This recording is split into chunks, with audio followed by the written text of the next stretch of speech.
శ్రీమాత్రే నమ. జై గురు దత్తాత్రేయ నమ. ఈ వీడియోలో మనం మిథున రాశి వారు అదృష్టవంతులుగా మారాలంటే ఏ నియమాలు పాటించాలి, ఏ జాగ్రత్తలు తీసుకోవాలి అన్న విషయాన్ని మనం ఈ వీడియోలో పరిశీలించే ప్రయత్నం చేద్దాం. మిథున రాశికి బుధుడు రాశ్యాధిపతిగా ఉండడం జరుగుతుంది. సో ఆ కారణం వల్ల బుధుడు చాలా ఇంటెలిజెంట్ ప్లానెట్, చాలా తొందరగా సంచరించే గ్రహం. అలాగే వీళ్ళు ఈ బుధగ్రహం ఏ రాశితో కలిస్తే, అంటే ఏ గ్రహంతో కలిస్తే ఆ గ్రహ ఫలితాలు ఇవ్వడం జరుగుతుంది. ఏ రాశిలో ఉంటే ఆ భావకారకత్వాలు తీసుకొని దానికి అనుగుణంగా యాక్ట్ చేయడం జరుగుతూ ఉంటుంది అన్నమాట. అందువలన ఏంటంటే ఈ బుధుడు రాష్ట్రాధిపతిగా కలిగినటువంటి ఈ మిథున రాశి వారు అనేక రకాల ఆలోచనలు చేస్తూ ఉంటారు. అంటే ముందుగా వీళ్ళు రాబోయే భవిష్యత్తుని ముందుగా ఊహిస్తూ ఉంటారు అన్నమాట. దానికి అనుగుణంగానే వీళ్ళు తొందరగా దాన్ని అనుసరిస్తూ జీవితంలో ముందుకెళ్ళిపోతూ ఉంటారు. ఇది రేడియో, టెలివిజను ఎలాగైతే డెవలప్ అయిందో వీళ్ళు ముందుగానే ఈ ల్యాండ్లైన్ నుంచి పేజీలని ఒక యంత్రం వచ్చింది. దాని తర్వాత సెల్ ఫోను, అందులో బాగా టెక్నాలజీ ఇలా పెరుగుతూ ఎప్పటికప్పుడు అప్డేట్ చేసుకుంటూ వెళ్ళిపోవడం వల్ల జీవితంలో చాలా తొందరగా ఎదిగే ప్రయత్నం చేస్తూ ఉంటారు అన్నమాట.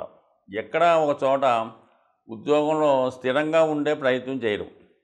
ఒక 4 సంవత్సరాలు తప్పితే 5 సంవత్సరాలు మ్యాక్సిమం వీళ్ళు ఒక సంవత్సరంలో ఉద్యోగం చేశారంటే అది 7 ఇయర్స్ చాలా ఎక్కువగా చేయడం జరుగుతూ ఉంటుంది. సో వీళ్ళు ఎప్పుడూ టెక్నాలజీ డెవలప్మెంట్ చేసుకోవడం వల్ల తొందరగా జాబ్ మారడం వల్ల వేతన పరంగా అయితే పెరగడం జరుగుతూ ఉంటుంది, బాగానే అభివృద్ధి చెందుతూ ఉంటారు, అది బాగానే ఉంటుంది. కానీ ఇదే వీళ్ళు ఒకే దాని మీద అటు ఇటు డైవర్ట్ అవ్వకుండా ఒకే దాంట్లో కేంద్రీకరిస్తే మాత్రం ఖచ్చితంగా జీవితంలో బాగా ఉన్నత స్థాయికి రావడం జరుగుతూ ఉంటుంది. సో వీళ్ళకి అన్ని రంగాల్లో కూడా ఎంతో కొంత అనుభవం ఉంటుంది, మల్టిపుల్ టాలెంట్ కలిగి ఉంటారు. అలాగే ఏది కూడా పూర్తిగా దాని మీద సామర్థ్యం పట్టు సాధించలేకపోతుంటారు అన్నమాట. సో ఈ విధంగా వీళ్ళు జాగటం వల్ల అందుకే కొన్ని సందర్భాల్లో కాలానుగుణంగా వీళ్ళు చదువుకున్న దానికి కూడా సంబంధం లేని ఉద్యోగాలు చేయడం కూడా జరుగుతూ ఉంటుంది. వీళ్ళు ఏదైనా మొత్తం మీద శాస్త్ర విజ్ఞానాన్ని తొందరగా ఉపయోగించుకొని కాలానుగుణంగా మారే వ్యక్తులని చెప్పచ్చు. సో ఈ విధంగా వీళ్ళు జీవితంలో ముందుకెళ్ళే అవకాశం ఉంటుంది. మరి వీళ్ళ నక్షత్రాల గురించి మనం పరిశీలిస్తే ఇందులో ముఖ్యంగా మృగశిర నక్షత్రం ఉంటుంది.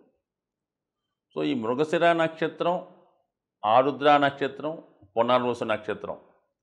మృగశిర నక్షత్రం ఈ కుజుడు దీనికి అధిపతి అవ్వడం వల్ల బుధ రాశిలో ఉండడం వల్ల ఏంటి వీళ్ళు నిరంతరం ఏదో కొత్త విషయాన్ని అన్వేషిస్తూనే ఉంటారు. సో అలాగే ఎంత వచ్చినా కూడా తృప్తి పడరు అన్నమాట. ఒక మంచి ఉద్యోగం వచ్చినా కూడా ఇంకా బెటర్ ఉద్యోగం కోసం ప్రయత్నం చేస్తూ ఉంటారు. ఆ విధంగా ఉంటుంది. ఇంకా ఆరుద్ర నక్షత్రం అన్నది చాలా మల్టిపుల్ టాలెంట్ కలిగి ఉంటారు అన్నమాట. ఈ ఆరుద్ర నక్షత్రంలో జన్మించిన వాళ్ళు అలాగే ఏంటంటే వీళ్ళు త్యాగ గుణాన్ని ఎక్కువగా కలిగి ఉండడం వల్ల ఏదన్నా ఒక సంస్థలో పని చేస్తున్నప్పుడు ఆ సంస్థ ఏమాత్రం వీక్గా ఉన్నా, అభివృద్ధికరంగా లేదనిపించినా ఇమీడియట్గా ఆ సంస్థని విడిచిపెట్టి వేరే సంస్థలోకి మారిపోవడం కూడా జరుగుతూ ఉంటుంది.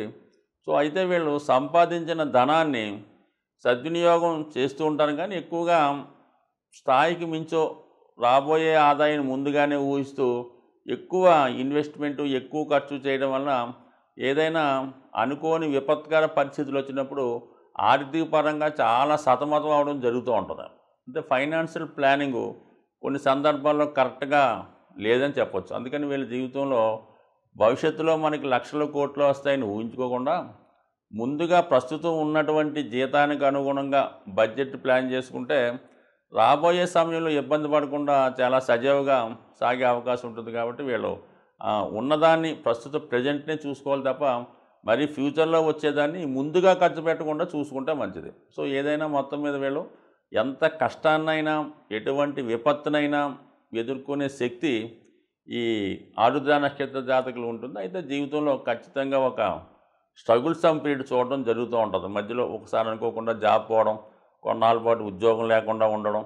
సో మళ్ళా గతంలో పోయిన ఉద్యోగం లాంటి తిరిగి రాకుండా కొంత ఇబ్బంది పడడం జరుగుతుంటుంది. కాబట్టి కొంతవరకు ఏంటంటే వీళ్ళు వచ్చినటువంటి ధనాన్ని కొంత సేవింగ్స్ రూపంలో పెట్టుకోవడం వల్ల ఇటువంటి విపత్కర పరిస్థితుల్లో ఆ ధనాన్ని ఉపయోగపడే అవకాశం ఉంటుంది. కాబట్టి చాలా వరకు ఫైనాన్స్ ప్లాన్ జాగ్రత్తగా వేసుకోండి. అయితే మాత్రం వీళ్ళ టాలెంట్ ఏదో ఉంటుంది కాబట్టి ఎటువంటి ప్యానిక్ స్థితిలో ఉన్నా, ఎంత కష్ట పరిస్థితిలో ఉన్నా సరే ఏదో ఒక పని చేసి వాళ్ళ జీవనోపాధి సాగించే అవకాశం ఉంది. కానీ జీవితంలో మాత్రం ఖచ్చితంగా ఒక ఫెను తుఫాను ఎదుర్కొన్న తర్వాత మాత్రమే జీవితంలో పైకి రావడం, అభివృద్ధి చెందడం, స్థిరపడడం జరుగుతూ ఉంటుంది. అంటే ఇది ఒక గుణపాఠంగా అయిన తర్వాత బాగుపడుతూ ఉంటారు.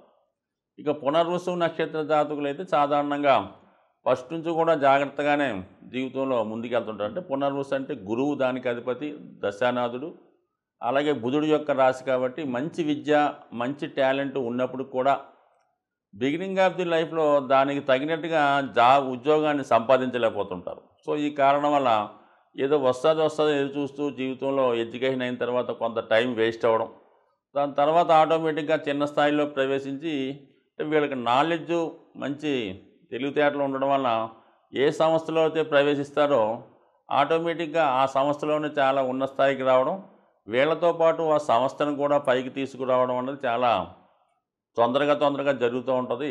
సో ఏదైనా ఈ పునర్వసు నక్షత్ర జాతకులు వీళ్ళు ఎదుగుతూ, వీళ్ళు అభివృద్ధి చెందుతూ ఆ సంస్థను కూడా బాగా అభివృద్ధి చెందడం వల్ల మరి వీళ్ళని ఆ సంస్థ ఎప్పుడు వదులుకోలేకుండా జాగ్రత్తగా వీళ్ళని కాపాడుకుంటుంది. ఏదైనా పునర్వసు నక్షత్ర జాతకులు బిగినింగ్లో ఇబ్బంది పడినా తర్వాత చాలా జీవితంలో మంచి అభివృద్ధి సాధిస్తారు.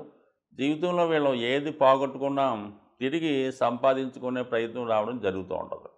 సో వీళ్ళకి ఈ విధంగా ఉండడం వల్ల ఈ రాశి వారికి ఎక్కువగా కలిసి వచ్చే తారీఖులు అనుకుందాం చాలామంది అడుగుతుంటారు. కాబట్టి వీళ్ళకి 5వ తారీఖు బాగా కలిసి వస్తుంది. అంటే 5వ తారీఖు, 14వ తారీఖు, 23వ తారీఖు.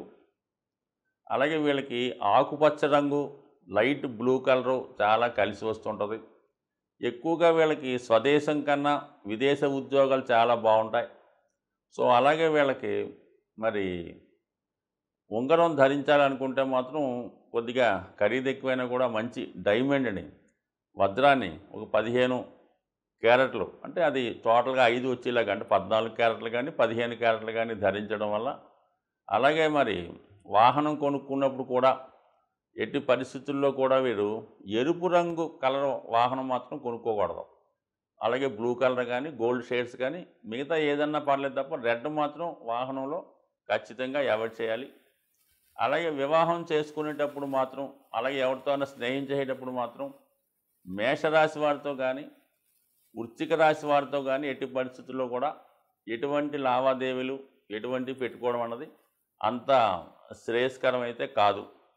సో వీళ్ళు ఎక్కువగా మరి విఘ్నేశ్వరుని, అలాగే విష్ణుమూర్తిని పూజించుకోవడం వల్ల, మరి బాగా చదువుకోగలిగిన వారు విష్ణు సహస్రనామాన్ని చదువుకోవడం వల్ల, లేదా వెంకటేశ్వర స్వామి గోవిందనామాలు చదువుకోవడం వల్ల, ముఖ్యంగా బుధవారం రోజు ఏదైనా విష్ణుమూర్తి ఆలయ దర్శనం చేసుకొని తులసి మాల కానీ, తులసి దళాలు కానీ స్వామికి సమర్పించడం మంచిది. అలాగే వీళ్ళు తులసాకుని అంటే ప్రసాదంగా తినొచ్చు, మామూలుగా కూడా తులసాకు తినడం కానీ, తులసాకు కషాయం లాంటివి తాగడం వల్ల కానీ, అంటే తులసి వీళ్ళకి బాగా కలిసి వస్తుంది. కాబట్టి నిరంతరం ఒక చిన్నది తులసి దళాన్ని మరి పర్సులో పెట్టుకోవడం వల్ల కానీ, జేబులో పెట్టుకోవడం వల్ల ఖచ్చితంగా వీళ్ళకి అదృష్టం కలిసి వచ్చే అవకాశం ఉంది. సాధారణంగా మనం ఈ గోచార ఫలితాలు పరిశీలించినప్పుడు వ్యక్తిగతంగా వారి రాశులను బట్టి కాకుండా సహజంగా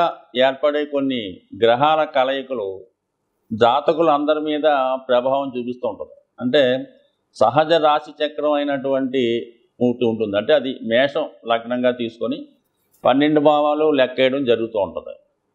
సో ఈ భావాల్లో కొన్ని గ్రహాలు బలంగా ఉన్నప్పుడు అవి జాతకులు అందరి మీద ప్రభావాన్ని చూపడం జరుగుతూ ఉంటుంది. మరి ఇప్పుడు ఈ సహజ రాశి చక్రంలో ఈ కుజ రాహులు 12వ స్థానంలో సంచరించడం వల్ల ఒక విధంగా కొంత అవినీతి కార్యక్రమాలు, అక్రమాలు, అది దోపిడీలు అనుకోవచ్చు, రోడ్డు ప్రమాదాలు అనుకోవచ్చు, అన్యాయంగా ప్రవర్తించడం అనుకోవచ్చు, దుర్మార్గంగా ఇవి కొద్దిగా ఈ లోకంలో, ఈ ప్రపంచంలో, ఈ దేశంలో ఎక్కువయ్యే అవకాశం ఉంటాయి. సో ఈ దౌర్జన్య కార్యక్రమాల వల్ల సాధారణ వ్యక్తులు, మధ్యతరగతి కుటుంబాలు చాలా వరకు ఇబ్బంది పడుతూ ఉంటారు. సో అలాగే ఈ గురువు రవి కలిసి ఉండడం ఒక విధంగా ధనస్థానంలో ఉండడం వల్ల ఫైనాన్షియల్ ఫ్లో బాగా పెరుగుతూ ఉంటుంది అన్నమాట. ఆర్థిక సంపద పెరుగుతుంది, మనీ రొటేషన్ పెరుగుతూ ఉంటుంది. బ్యాంకింగ్ రంగం, ఫైనాన్స్ రంగం చాలా డెవలప్ అవుతూ ఉంటుంది. అంటే రెండో స్థానం అన్నది సహజ రెండో స్థానం వృషభ రాశి, ఫైనాన్స్ సంబంధించింది. ధనకారకుడు అక్కడ సంచరించడం వల్ల ఫ్లో ఆఫ్ మనీ ఎక్కువ పెరుగుతుంది. ప్రభుత్వం వారి దగ్గర కూడా మరి వాళ్ళ యొక్క సంపద పెరగడం వల్ల ప్రభుత్వాలు బలంగా తయారవుతాయి. సో ఆ కారణం వల్ల ప్రజలకి సౌకర్యవంతమైన జీవితం రావడం జరుగుతూ ఉంటుంది అన్నమాట. సో ఏదైనా మరి మంచి జరిగినప్పుడు అందరూ సంతోషిస్తారు, పథకాలు వచ్చినప్పుడు అందరూ తీసుకుంటుంటారు. కానీ ఈ కుజరాహుల కలయిక వల్ల కొన్ని ప్రమాదాలు, అనుకోని ఇబ్బందులు జరిగే అవకాశాలు ఉన్నాయి. కాబట్టి మరి రాబోయే 15 రోజులు ఈ ప్రభావం ఉంటుంది. కాబట్టి ఎక్కువ మంది ప్రయాణాలు చేస్తున్న వాళ్ళు, అంటే ఎక్కువగా ఈ మోటార్ సైకిల్ మీద వేగంగా ప్రయాణం చేస్తున్న వాళ్ళు, అలాగే ప్రమాదకరమైన వృత్తుల్లో ఉన్నవాళ్ళు కొంత జాగ్రత్తగా వ్యవహరించడం మంచిది. బట్ ఏదైనా రాబోయే 15 రోజుల్లో మరి ప్రతి ఒక్కరు కూడా ఈ అభిషేకం చేసుకోవడం వల్ల, అంటే మీన రాశిలో ఈ 2 గ్రహాలు ఏర్పడ్డాయి కాబట్టి ఎక్కువగా ప్రజలకు అనుకోకుండా నష్టం ఏర్పడుతూ ఉంటుంది, రుణదాతల నుంచి ఒత్తిడి ఏర్పడుతూ ఉంటుంది. అనుకోకుండా మెడికల్ ఎక్స్పెండిచర్, ఏదో చిన్న ప్రమాదం వల్ల అనుకోకుండా వచ్చే హెల్త్ ప్రాబ్లం వల్ల ఎక్కువగా హాస్పిటలైజేషన్ అవ్వడం, ధనం ఖర్చు అవ్వడం జరుగుతూ ఉంటుంది.